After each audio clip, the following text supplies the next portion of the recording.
आपके पास pan card तो होगा ही। नहीं, वो पुराना वाला नहीं, नया वाला। जी हाँ, जल्द आ रहा है पैन 2.0।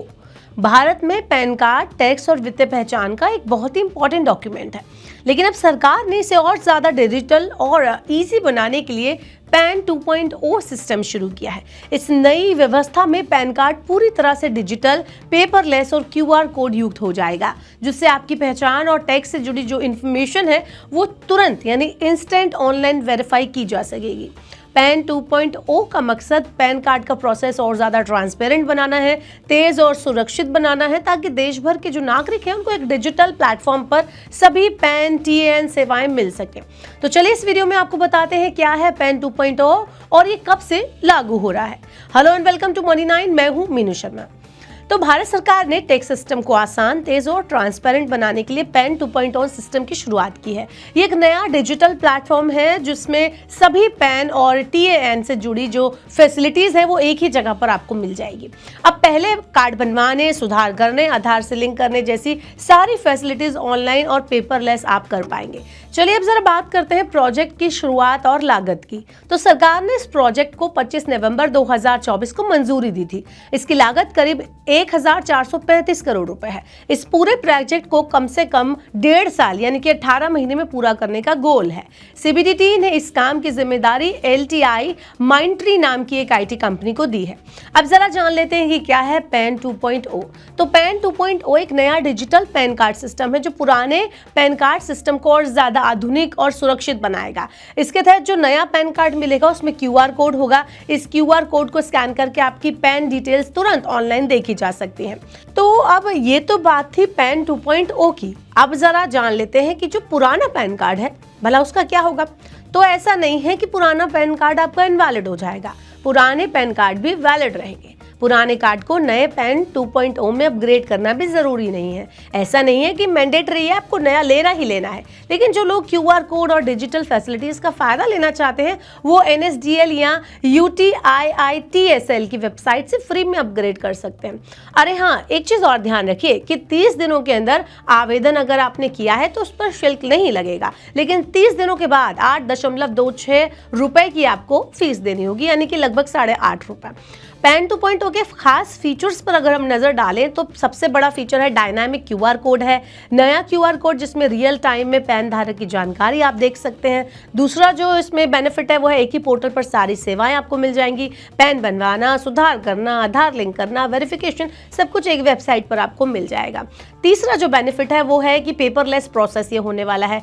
कोई फॉर्म भरने या डॉक्यूमेंट जमा करने की जरूरत नहीं है, सब कुछ ऑनलाइन होगा। चौथा बेनिफिट है तेज और सेफ सेवा आपको मिलेगी, यानी कि 30 मिनट में पैन आपको मिल जाएगा और कार्ड की सिक्योरिटी भी मजबूत रहेगी।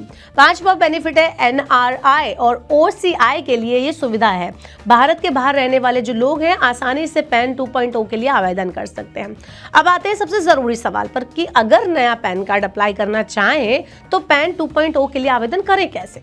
तो इसके लिए आपको क्या करना है, स्टेप बाय स्टेप प्रोसेस में मैं आपको समझाती हूँ। आपको NSDL या UTIITSL की वेबसाइट पर जाना है, अपना पैन नंबर डालना है, आधार वेरिफिकेशन कराना है, अपनी डेट ऑफ बर्थ डालनी है।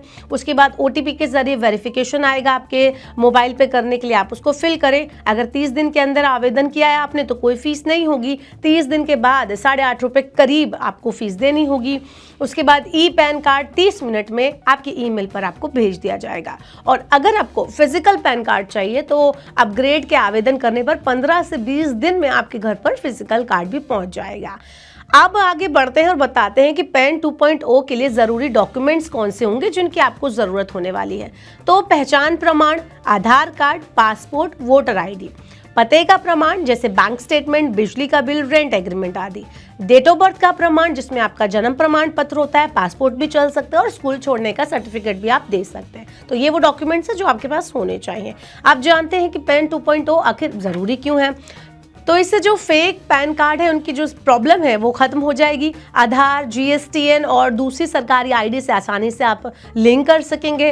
टैक्स फाइलिंग और बैंकिंग फैसिलिटीज में काम तेज हो जाएगा और देश भर में एक ही डिजिटल प्लेटफॉर्म पर आपको सारी सेवाएं मिलेंगी, जिससे भ्रष्टाचार और जालसाजी रोकने में भी मदद मिलेगी। आगे बढ़ते हैं और बताते हैं पैन 2.0 अब कब से लागू हो रहा है। इसकी बात करें तो CBDT के अनुसार 2025 के मिड में पैन 2.0 पूरी तरह से लागू कर दिया जाएगा, लेकिन लोग इसकी सेवाओं का फायदा पहले से ही उठा सकेंगे।